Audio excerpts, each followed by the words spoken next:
Alright, so good evening everyone. My name is Matthew Timmons, and tonight we're going to be talking about seatbelt safety.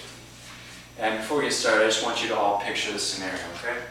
So imagine that you and your best friend are hopping into the car, and you guys are going to go to your other friend's house, which is a really short distance away, so you don't feel the need to put on your seatbelt. Alright, so you and your best friend in your car, you're driving along, having a good time, talking, joking around, laughing. And you fail to realize that there's a car stopped about 20 feet in front of you at a four-way intersection, right? And all of a sudden you slam on your brakes, but by that time it's far too late. You've already rear-ended the car in front of you, and you and your friend are ejected from the front seat. You smashed into the windshield, and you can imagine what happens after that, right? I'm sorry to put such an awful picture in your head, but the point I'm trying to get across is that you should always wear your seatbelts, buckle up, no matter what. And according to Nancy Montgomery on consumer.healthday.com, there's actually 3 stages to a car crash, or a car collision, that matter. There's stage 1, which has to deal with the actual impact of the car on whatever it collides with. And whatever the car collides with, that's the first initial stage. And when it comes to the crumpling stop, it moves to the second aspect of the stages, which is the occupants within the car. And if you think about it, the people within the car are going the same speed as the car was, which is, let's say it's going 55 miles per hour, the people within the car are going 55 miles per hour, and if they weren't wearing their seatbelt, they're going to be slamming into the parts of the car, slamming into each other at 55 miles per hour. And then the third stage deals with the internal aspect of the human body, which is, like with whoever's in the car, just think about this, your internal organs going 55 miles per hour into your other organs and bones. And this could lead to internal bleeding, hemorrhaging, all that nasty stuff, and you just don't want that, right? And not only do seatbelts keep you from being ejected, according to the National Highway Traffic Safety Administration, seatbelts are designed to even out the impact of the collision on the strongest parts of your body, which in this case are the hips, where the seatbelt flat part goes, and then your shoulders and chest, all right?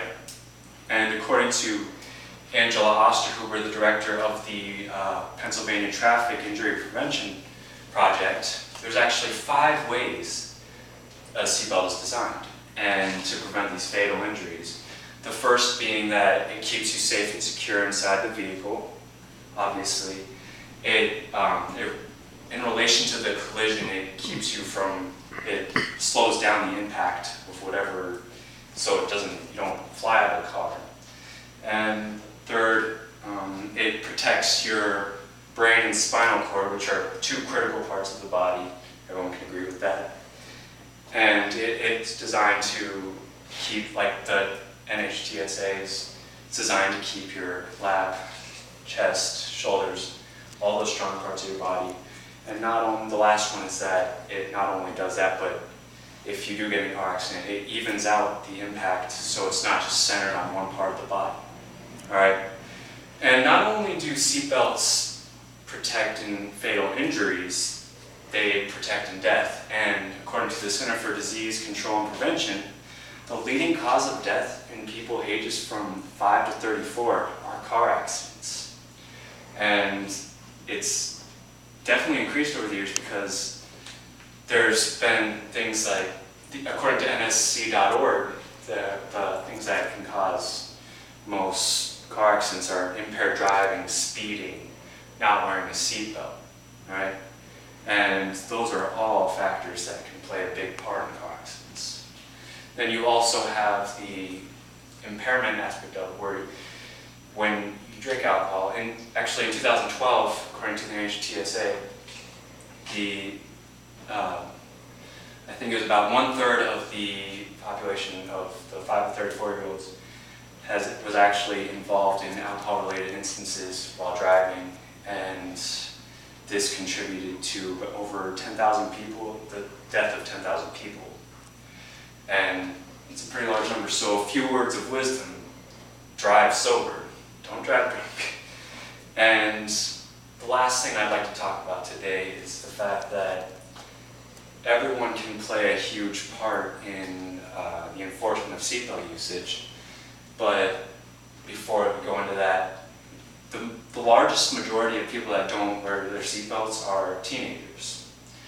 And according to teendriversource.org, the most common excuses for teenagers not to wear their seatbelts are the fact that it's uncomfortable, or it's not cool, or the fact that it's just a short distance away, which in my scenario, I explained that as a short distance. They didn't feel the need to wear their seatbelts.